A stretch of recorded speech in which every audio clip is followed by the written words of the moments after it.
First story tonight. Breaking tonight. January 6th. Acquittal. Enormously important, Dershowitz says. The biggest story is the judge finds man not guilty in the first January 6th acquittal. Matthew Martin is the third Capitol riot defendant whose case has been resolved by trial. Oh my God. All these trespasses that are happening amongst our Capitol. He's the first of three to be acquitted of all charges he has faced. The first two Capitol riot trials ended with convictions, although McFadden acquittal was one of the defendants of disorderly conduct charge. Thank God they got him for disorderly conduct. Put him in prison for the rest of his life. Alan Dershowitz said, who's representing the January 6th defendant facing 20 years in prison. 20 years! Oh my gosh, that guy that did that, mass shooting with the fully automatic weapon in Sacramento got out early, but, we got to get these people locked down. Told the Daily Wire in an interview Wednesday that the acquittal of the Capitol riot defendant Matthew Martin is enormously important. Sets a legal precedent that could swing momentum in favor of his legal team. And my guess is you're going to see more of this. Why? Why, Derek? Because there's not political push as much as there was a year ago or 2 years ago. Why would it be 2 years ago? That makes no sense. A federal judge acquitted Martin, a former government contractor at nuclear weapons laboratory in Los Alamos, New Mexico, on all charges Wednesday. Martin argued that the police let him enter the Capitol, and that he was waved into the building. How dare he say that? That never happened, right? Brady McNulton, who Dershowitz is representing, spent 18 minutes in the Capitol. 18 minutes! 20 years in prison. Get up! On January 6th, after he and others passed several officers walking in their opposite direction. Yeah, just go on by. No big deal. It's just whatever, we're just walking by. It's basically, this is like mall. We're doing a little window shopping. You can go here, you can go there, but these people need to be locked down forever. It was a war. This was worse than 9/11. This was worse than Pearl Harbor, 9/11, Oklahoma City bombing. I could go on, but I won't because you get the picture. Reported Knowlton told the Daily Wire that an officer said, this is from Knowlton, not from me, that the officer said, you can go in as long as you don't break anything. How? Lock this guy up forever. Lock him up forever.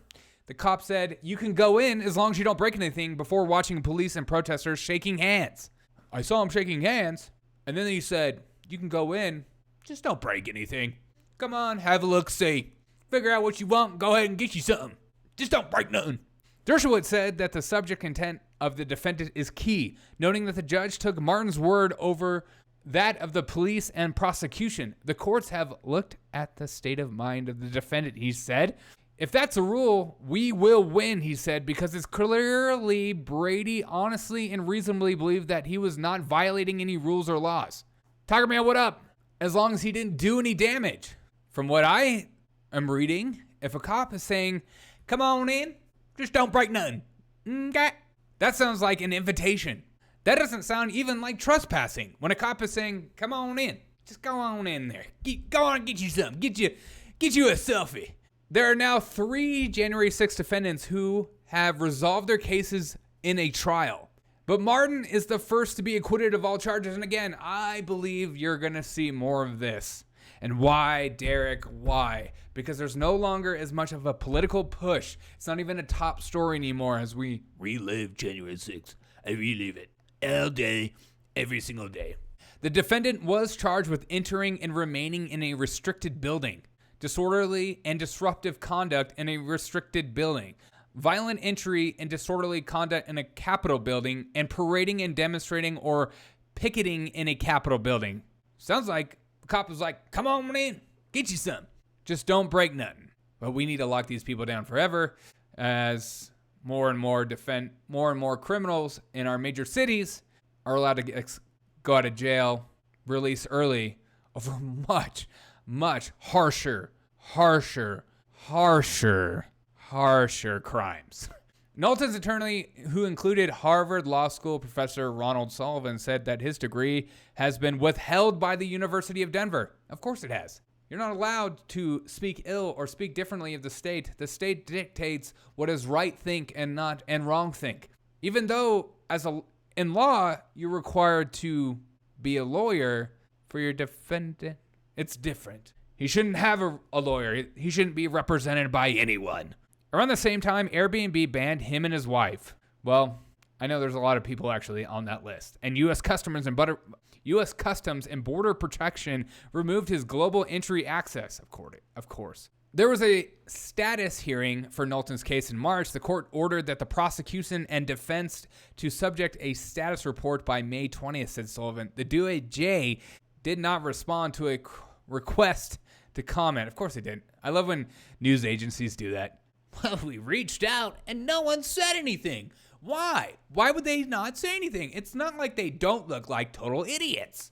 I think we're going to see more of these people that are being over the top accused of crimes that are just ridiculous. Crimes that people like me committed while skating in my youthful days. These people, this guy that went into the Capitol, he was in there for 18 minutes, was facing 20 years. Walking in.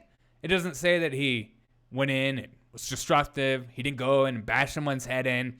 He didn't go break anything. He didn't steal Nancy Pelosi's computer. In fact, a cop said, go on and get you some. Walk on in. It's no big deal. Just don't break anything.